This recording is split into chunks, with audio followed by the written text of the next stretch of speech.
망망대해, 검은 등 여러 개가 동시에 물살을 가른다. 범고래 무리가 먹잇감을 에워싸고 허둥대는 기색 없이 진영을 바꾸며 마치 미리 역할을 정해둔 것처럼 일사불란하게 움직인다.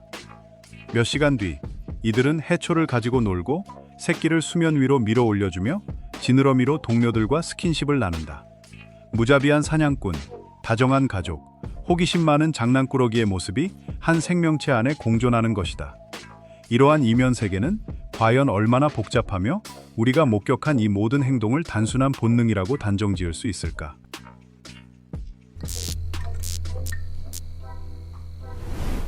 범고래는 참돌고래과에 속하며 그중 가장 몸집이 큰 동물이다. 다 자란 수컷은 몸길이가 9m 이상까지 자랄 수 있고 몸무게는 약 6톤에 달한다. 암컷은 보통 수컷보다 작지만 역시 거대한 해양 포식자임에는 틀림없다. 범고래는 흑백이 뚜렷하게 대비되는 무늬, 눈 근처의 흰색 반점, 등지느러미 뒤쪽의 밝은 부분 덕분에 쉽게 알아볼 수 있다. 다 자란 수컷의 등지느러미는 높고 거의 일자로 뻗어 있는 반면 암컷이나 어린 개체의 등지느러미는 더 낮고 눈에 띄게 휘어져 있다. 범고래는 열대바다에서 극지방의 빙하 경계에 이르기까지 거의 모든 대양에 서식한다. 이들은 해양 먹이사슬의 최상층에 자리 잡고 있으며 물고기, 물개, 상어는 물론 거대한 수염고래까지 사냥할 수 있다. 영어 이름인 킬러 웨일은 포경선 선원들 때문에 생겨났다. 선원들은 이 동물 무리가 고래를 공격하는 모습을 보고 고래 살해자라고 불렀다. 시간이 흐르면서 단어의 순서가 바뀌었고 범고래에게는 피도 눈물도 없는 바다의 괴물이라는 악명이 굳어지게 되었다. 하지만 그 이름은 동물 자체보다는 인간의 두려움을 더 많이 보여줍니다. 범고래는 닥치는 대로 죽이거나 끊임없이 사냥만 하는 것은 아닙니다. 생애의 대부분을 가족들과 함께 이동하고 소통하며 휴식과 놀이를 즐기는 데 보냅니다. 이러한 삶을 이해하는 데는 동물 중에서 가장 무거운 편에 속하는 범고래의 뇌가 도움이 됩니다. 무게로 따지면 향유고래의 뇌가 더 크지만 크기 자체가 지능을 증명하는 것은 아닙니다. 각 뇌 영역의 구조와 그 사이의 연결망이 훨씬 더 중요합니다. 특히 소리, 사회적 신호, 감정 반응을 처리하는 데 관여하는 영역이 발달해 있습니다. 단독으로 생활하는 포식자에게 이러한 복잡한 뇌 구조는 과도했을 것입니다. 하지만 수십 년 동안 친숙한 무리 속에서 살아가는 동물에게 이는 생존을 위한 가장 중요한 도구가 됩니다. 범고래의 뇌에서는 방추 뉴런이 발견되었습니다. 인간의 경우 이러한 세포는 사회적 상황의 빠른 인식, 자기 통제, 감정적 평가와 관련이 있습니다. 이 세포는 유인원, 코끼리, 일부 고래류를 포함한 극소수의 동물에게서만 발견됩니다. 또한 범고래는 사회적 및 감정적 신호 처리와 관련된 부변 연계 영역도 크게 발달해 있습니다. 뇌의 구조만으로는 동물의 감정을 직접 읽어내거나 공감 능력이 있는지 증명할 수 없기 때문에 과학자들은 이 영역의 기능을 조심스럽게 해석하고 있습니다. 따라서 신뢰할 수 있는 결론은 단 하나의 해부학적 특징만으로 도출되지 않습니다. 연구진은 뇌의 구조를 다년간의 행동 관찰 결과와 비교 분석합니다. 여기에 가족관계, 학습, 방언, 놀이, 동족의 죽음에 대한 반응 등이 더해져 전체적인 윤곽이 완성됩니다. 범고래 사회의 기반은 주로 모계 중심으로 형성됩니다. 딸과 아들, 그리고 그들의 자손은 수년 동안 나이든 암컷 곁에 머뭅니다. 일부 무리에서는 다 자란 수컷이 어미가 생을 마감할 때까지 깊은 유대감을 유지하기도 합니다. 이러한 애착 관계에는 실질적인 이유가 있습니다. 나이든 개체들은 이동 경로, 계절별 먹이 섭취 장소, 열악한 환경에서 먹이를 구하는 방법 등을 기억합니다. 이들의 경험은 평소 먹던 먹이가 귀해지거나 이동 경로가 바뀌는 시기에 특히 빛을 발합니다. 특정 무리의 암컷들은 번식기가 끝난 후에도 오랫동안 생존합니다. 이는 포유류 사이에서 매우 드물게 나타나는 현상입니다. 나이든 암컷 범고래들은 계속해서 가족을 돕고 친척들을 먹이가 있는 곳으로 이끌며 어린 개체들이 굶주림의 시기를 무사히 넘길 수 있도록 생존 확률을 높여줍니다. 가족 내에서 전수되는 것은 비단 이동 경로뿐만이 아닙니다. 안정적으로 유지되는 각 무리에는 고유한 음향 신호 체계가 존재합니다. 연구진은 이를 방언이라고 부르는데 그 이유는 특징적인 울음소리가 세대를 거쳐 보존되며 소리만으로도 각 가족을 구별할 수 있게 해주기 때문입니다. 이 신호들 덕분에 동물들은 탁한 물속이나 먼 거리에서도 서로 연락을 유지할 수 있습니다. 범고래는 먹이를 찾기 위해 반향정위를 사용하는데 짧은 딸깍 소리를 내보내고 반사되어 돌아오는 소리로 물체의 위치와 크기, 움직임을 알아냅니다. 하지만 모든 범고래가 똑같은 방식으로 소통하고 사냥하는 것은 아닙니다. 같은 해역에 살면서도 서로 거의 섞이지 않는 무리들이 있을 수 있습니다. 어떤 무리는 물고기를 먹고 다른 무리는 해양 포유류를 쫓으며 또 다른 무리는 상어나 가오리를 전문적으로 사냥합니다. 이러한 무리들을 생태형이라고 부릅니다. 이들은 식단, 행동, 외형적 특징, 그리고 내는 소리 신호에서 차이를 보입니다. 심지어 활동 영역이 겹칠 때도 다른 생태형의 개체들은 좀처럼 하나의 무리를 이루지 않는데 마치 서로 다른 전통과 삶의 방식을 고수하는 것 같습니다. 이러한 차이는 사냥할 때 특히 두드러집니다. 범고래에게는 보편적인 사냥 기술이라는 것이 없습니다. 각 개체군은 현지의 먹잇감과 환경에 맞는 전략을 터득하며 어린 개체들은 나이든 개체들을 관찰하고 그 움직임을 따라하면서 이를 배웁니다. 파타고니아 해안에서는 일부 범고래들이 새끼 바다사자를 잡기 위해 의도적으로 얕은 물가로 나옵니다. 이 포식자는 속도를 내어 거의 해변까지 몸을 내던져 먹이를 붙잡은 다음 자갈밭에 갇힐 위험을 감수하고 몸을 구부려 다시 물속으로 돌아갑니다. 이러한 돌진을 위해서는 파도, 속도, 진입 각도를 정확하게 파악해야 합니다. 어린 범고래들은 어른 범고래 곁에서 안전하게 접근하는 연습을 반복하며 이 기술을 서서히 익혀나갑니다. 자칫 실수라도 하면 그 무거운 몸집으로 못에 갇힐 수 있기 때문에 이 기술을 완벽히 배우는 데는 수년이 걸립니다. 노르웨이 연안에서는 또 다른 사냥 전략을 찾아볼 수 있습니다. 범고래 무리가 청어떼를 에워싼 뒤 수면 쪽으로 몰아 빽빽한 공 모양으로 뭉치게 만듭니다. 그러고 나서 몇몇 범고래가 꼬리를 내리쳐 먹잇감을 기절시키고 방향 감각을 잃은 물고기들을 여유롭게 주워 먹습니다. 남극의 유빙 근처에서는 무리 전체가 일사불란하게 움직이며 사냥을 펼칩니다. 얼음 조각 위에 있는 물범을 발견하면 범고래들은 일제히 한 방향으로 파도를 일으킵니다.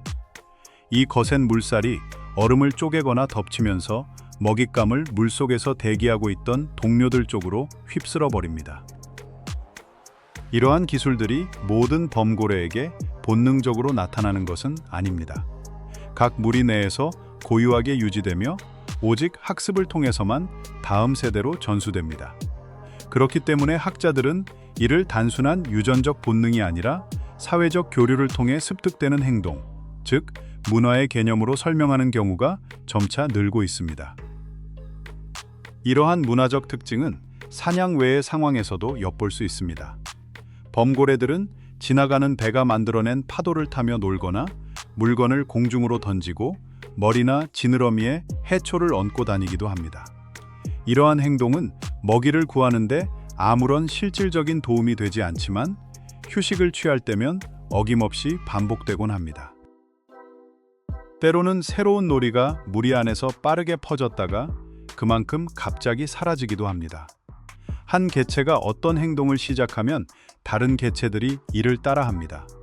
이는 일시적인 유행을 떠올리게 하지만 과학자들은 충분한 증거 없이 동물에게 인간과 같은 동기를 부여하는 것을 경계합니다. 놀이는 단순한 오락 이상의 중요한 의미를 지닙니다.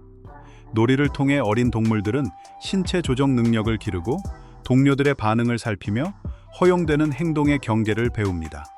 어른 동물들에게 놀이는 사회적 유대감을 유지하게 해주며 가족 내부의 긴장을 완화하는 데 도움을 주는 것으로 보입니다. 단연간 축적된 사진 식별 자료를 통해 지느러미의 형태, 흉터, 밝은 반점의 무늬로 개별 범고래를 구분할 수 있습니다. 덕분에 연구자들은 수십 년 동안 특정 개체들을 추적 관찰하며 혈연 관계를 파악하고 각 개체마다 일관되게 나타나는 행동 특성을 발견하고 있습니다. 어떤 범고래는 낯선 물체에 항상 가장 먼저 다가가고 다른 개체는 더 조심스럽게 행동하며 또 다른 개체는 유독 놀이를 자주 시작합니다. 이러한 차이는 수년 동안 변함없이 유지됩니다. 따라서 이들의 무리를 개성 없는 집단이 아니라 각기 다른 성격을 지닌 동물들의 공동체로 이해하는 것이 더 정확합니다. 가장 설명하기 어려운 의문은 범고래가 죽음에 반응할 때 생겨납니다. 관찰자들은 암컷이 죽은 새끼의 사체를 몇 시간이나 며칠 동안 받치고 수면 위로 들어올리며 깊은 바다로 가라앉지 못하게 막는 모습을 여러 차례 목격했습니다.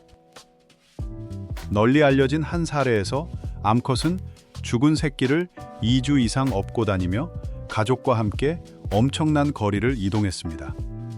이러한 행동은 체력을 크게 소모하고 먹이 활동을 방해했지만 암컷은 사체를 건지기 위해 계속해서 잠수해야만 했습니다. 이것을 슬픔이라고 부를 수 있을지에 대해서는 과학자들 사이에서 의견이 엇갈립니다. 동물의 내면 상태를 직접 측정하는 것은 불가능하며 인간에게 익숙한 방식의 해석은 자칫 오류를 낳을 수 있습니다. 하지만 이러한 일들이 반복적으로 일어난다는 점을 고려하면 이를 단순한 우발적 반사 행동으로 치부해버릴 수는 없습니다. 다른 가족 구성원들은 때때로 이동 속도를 늦추고 어미 곁에 머물기도 합니다. 이는 사회적 지지의 일환일 수 있지만 아직 확신을 가지고 단언하기는 이릅니다.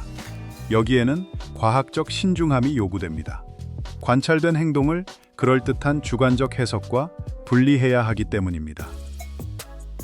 한편 범고래와 인간의 관계사가 단순히 멀리서 관찰하는 것에만 국한되는 것은 아닙니다. 20세기 초호주의 이든이라는 도시 근처에는 지역 포경 선원들이 큰 고래를 찾고 몰아넣는 것을 돕는 무리가 살고 있었습니다. 가장 유명한 개체는 늙은 톰이라는 별명으로 불린 다 자란 수컷이었습니다. 범고래들은 꼬리로 수면을 쳐서 사람들의 주의를 끌었고 보트를 사냥감 있는 곳까지 안내했으며 사냥이 끝난 후에는 지방이 풍부한 부위인 고래의 혀와 입술을 얻어먹었습니다. 지역 주민들은 이러한 교환을 혀이 법칙이라고 불렀습니다. 전해 내려오는 이야기에는 다소 과장이 섞여 있을 수 있지만 문서와 사진, 그리고 올드톰의 골격이 고스란히 남아 있습니다. 이러한 자료들은 야생 범고래와 여러 세대에 걸친 포경 선원들 사이에 오랜 기간 상호작용이 있었음을 증명해 줍니다. 이 이야기가 인간적인 의미의 우정을 증명하는 것은 아닙니다. 오히려 두 포식자 집단이 공동 사냥을 통해 이익을 얻고 서로의 행동을 이해하는 법을 배웠다고 볼 수 있습니다. 하지만 이러한 협력 관계가 오랜 세월 지속되었다는 사실은 범고래의 기억력과 학습 능력, 그리고 유연성을 잘 보여줍니다. 오늘날 인간과 범고래가 마주치는 상황은 과거보다 이해하기 어려울 때가 많습니다. 2020년부터 이베리아 반도 인근 해역에서 일부 범고래 무리가 범선을 밀치고 방향타를 망가뜨리는 일이 발생하기 시작했습니다. 이러한 행동은 여러 개체로 번져나갔고 이를 두고 수많은 요란한 해석들이 쏟아졌습니다. 대화 충돌한 뒤에 복수를 하는 것이라는 가설은 꽤 극적으로 들리지만 이를 뒷받침할 확실한 증거는 없습니다. 전문가들은 놀이나 호기심 혹은 무리 내의 사회적 모방일 가능성도 제기하고 있습니다. 정확한 동기가 아직 밝혀지지 않은 만큼 이를 단정지어 설명하는 것은 사람들에게 잘못된 인식을 심어줄 수 있습니다. 실제 발생한 사건들을 들여다보면 다른 사실을 알 수 있습니다. 새로운 행동 양식이 범고래들 사이에서 전파되고 무리 내에 유지될 수 있다는 점입니다. 이 동물들은 방향타의 구조를 탐색하고 서로의 움직임을 따라하며 먹이라는 보상이 주어지지 않는데도 때때로 배로 다시 돌아오곤 합니다. 종의 경계조차 아직 완전히 명확하지 않습니다. 범고래의 다양한 형태는 외모, 식성, 유전적 특징, 생활 방식에서 뚜렷한 차이를 보입니다. 일부 연구자들은 하나의 이름 아래 여러 독립적인 종이나 아종이 숨어 있을 수 있다고 생각합니다. 확실한 결론을 내리려면 유전자 데이터, 관찰 기록, 그리고 수많은 개체군에 대한 비교가 필요하기 때문에 과학적 분류는 느리게 변합니다. 하지만 이러한 논쟁 자체가 우리가 단일하고 친숙한 종으로 인식해온 이 동물들이 얼마나 다양한지를 잘 보여줍니다. 범고래의 가족 유대에 대해 더 많이 알게 될수록 수족관 사육의 역사는 더욱 가혹하게 다가왔습니다. 수십 년 동안 야생에서 동물들을 포획하여 가족과 떼어놓고 좁은 인공 수조에 가두었기 때문입니다.